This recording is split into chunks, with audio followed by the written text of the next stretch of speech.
This is Ed Seay, the finest engineer in Nashville, Tennessee, widely known as. Thank you. And he is, we call him the mad scientist. He can make anything happen or work. It's not easy. He's a pro's pro. He really is. Oh. He's unbelievable. And so we're really lucky to have him today. So we're going to have Ed talk a little bit about which microphones we're using on the kit.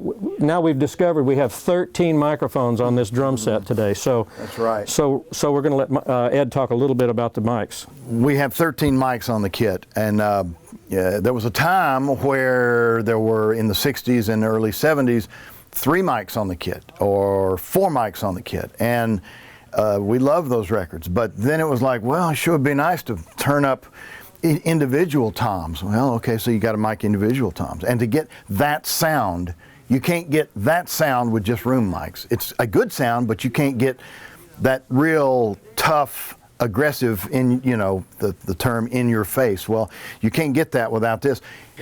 These are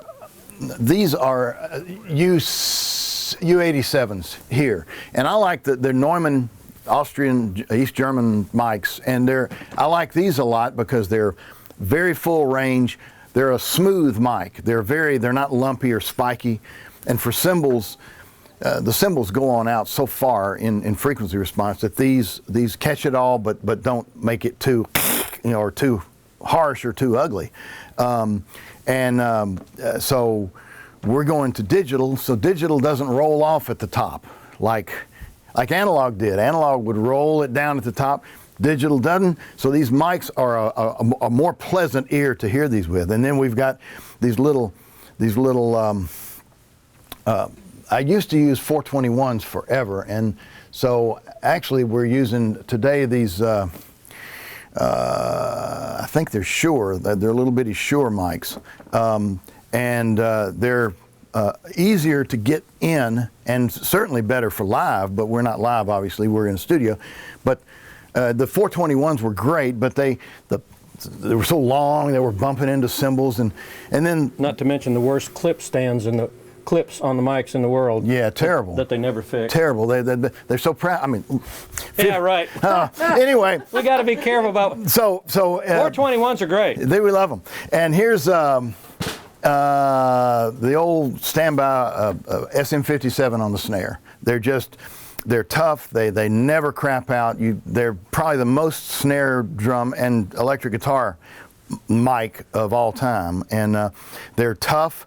You can't break them up. They added a little bite around the 5K area. They've got some good low bottom that helps toughen it.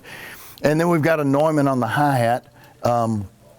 Once again, a Neumann is a great mic. It's a little smoother, so that it hears it all, but it doesn't add any unwanted harshness. It just catches the body. And then we've got, actually we've got a couple of mics on the kick drum, one inside and one pulled back to give a couple of perspectives. We're only listening to one perspective in there, the end, but the other's there so that when the project goes forward, they can mix and match if they want a different sound.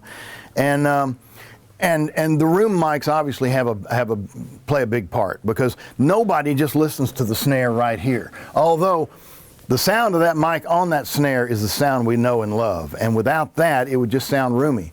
Without the room mics, it would just sound like that. So we get a combination to mix and match so that it sounds present like you're in the room, but also big like you're backed off of the room. So if you want a tighter R&B thing, pull down the room mics. If you want it to be more explosive, turn up the room mics.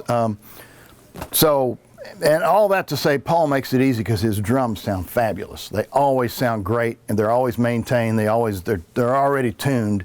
You could actually get by with just pushing up the mics and get along. You'd be okay. Now we get in, we EQ, and we work on it, but it's not necessary because the drums sound great, and the hardware sounds great, and it's all maintained, and so there you go. Great. That's why I'm lucky to be working with this guy. Oh, well, thanks. You're rolling. Okay, so what we've got under here, we've got one microphone inside the drum to get the impact of the drum, and then he has another microphone out a little further to where the sound can develop a little more.